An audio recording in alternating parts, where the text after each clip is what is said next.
یہ آواز ہے بھائی ڈاکٹر مسعود الدین عثمانی رحمۃ اللہ علیہ کی، جو 20ویں صدی کے آخر میں توحید کی دعوت کو لے کر اٹھے اور شرک کا رد کیا، شرک کے ہر دروازے کو بند کیا قرآن و حدیث کے دلائل سے، اور شرک پھیلانے والے اکابرین کی نشاندہی کی، چاہے 1100 سال پرانے ہوں یا 1200 سال پرانے یا 800 سال پرانے، سب کے چہرے کے اوپر سے نقاب ہٹایا کہ دیکھو یہ ہیں جن کو تم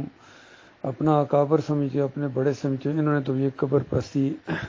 کے شرک کے اندر مبتلا کر دیا ہے۔ تو یہ جو تاریخ ہے جس کو روشن سمجھتے ہو، یہ سیاہ تاریخ ہے تمہاری۔ تو اس انداز سے یہ دعوت اٹھی اللہ کے بندوں کہ اب دشمنی اور دوستی کا جو معیار ہے وہ صرف اللہ ہے۔ اب یہ زر زن اور زمین کا معاملہ نہیں ہے، یہ قومیت کے نعرے نہیں ہیں، نہ ملک کے لیے ہے، نہ مال و زر کے لیے ہے،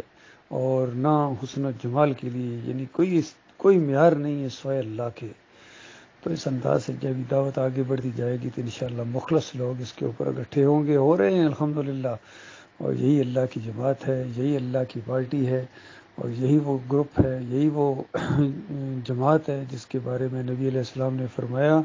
کہ میری امت کی ایک جماعت، یعنی میری امت کا ایک گروہ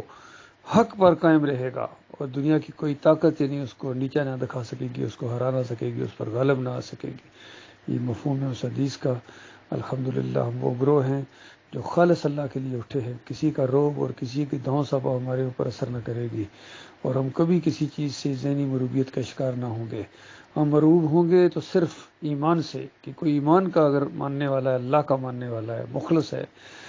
چاہے غریب ہے چاہے امیر ہے، وہ ہمارے سروں کا تاج ہے، وہ سواری کرے ہم رکاب تھامیں، ہم اس کی جوتیاں سیدھی کرنے بھی اپنی عزت سمجھیں گے، اور جو اللہ کی بات کو نیچا دکھانے کی کوشش کرے یا اس میں ٹیڑھ پیدا کرنے کی کوشش کرے یا اس کی بجائے اپنی چلانے کی کوشش کرے، بدماشی کرے دین کے اندر آ کے، دین کی آڑ میں آ کے بدماشی کرے۔ کتنے ایسے لوگ ہیں جو دین کی آڑ میں آ کے بدماشی کرتے ہیں، وہ مذہبی کرپٹ ہوتے ہیں، تو ان کی کوئی ویلیو نہیں، ہم پہچان لیتے ہیں ان کو، دور سے ہم ان کو پہچان لیتے ہیں، کیونکہ شرک کی ہمیں پہچان ہو گئی ہے، منافقین کی پہچان ہو گئی ہے، اور جو اللہ کے مخلص بندے ہیں ان کی پہچان ہو گئی ہے۔ تو اللہ تعالیٰ غور و فکر کرنے کی توفیق عطا فرمائے، ہمیں جمائے رکھے،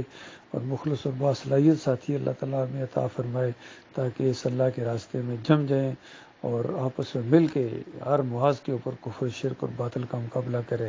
انشاءاللہ وقت بہت قریب آنے والا ہے، کفر شرک کا جنازہ اٹھے گا۔